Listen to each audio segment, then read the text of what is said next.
मी आज श्री काळ भैरवनाथ मंदिर हाडको वसाहत हाडको कॉलनी गोळीबार मैदान परिसरात हे मंदिर आहे. या मंदिर परिसरात एक मोठं लिंबाचं झाड आहे आणि मला घरून फोन आला की त्या लिंबाच्या झाडाला MSCBची लोक येऊन तोडतायत. तर मी धावत पळत गावातून इथं आलो बघितलं तर तोपर्यंत त्यांनी त्या झाडाचं जवळपास कत्तलच करून टाकली. आज आज झाड लावायचं म्हणलं, झाडाला जगवायचं म्हणलं तर किती दिवस लागतात. आणि हे जर बेनामी पद्धतीने अशा पद्धतीने निगरून पद्धतीने जर अशा झाडांची कत्तल करत असतील तर हे निंदनीय बाब आहे.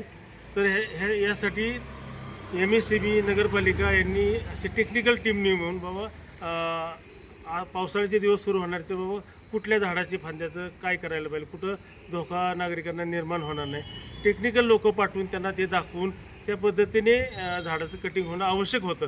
पण ते होताना दिसत नाही आहे. आज तुम्हाला सांगतो, माझ्या पाठीमागं जे झाड उभं आहे त्या झाडाची तर पूर्वी मागच्या एक दोन वर्षापूर्वी विजेचं हे झालं होतं. त्यातून ते कसं बसं झाड सावरलं होतं.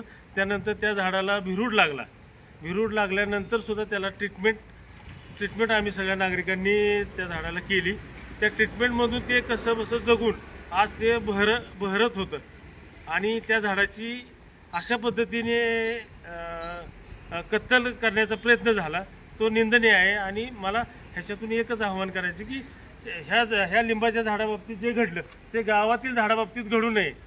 तर ह्यासाठी एक नागरिक म्हणून माझं आव्हान आहे की तुम्ही हे करताना लोकांना, तिथल्या स्थानिक लोकप्रतिनिधींना, आजी माजी पदाधिकाऱ्यांना विचारून की बाबा आम्हाला असं MSCBकडनं इन्फॉर्मेशन आलेले आहे की ह्या झाडाच्या फांदीपासून हा धोका, तर ती लोक तुम्हाला मदत करतील.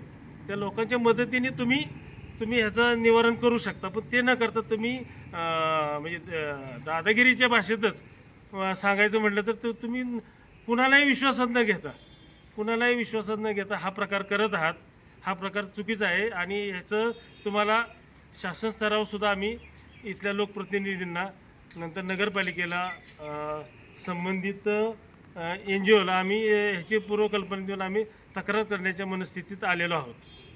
नमस्कार.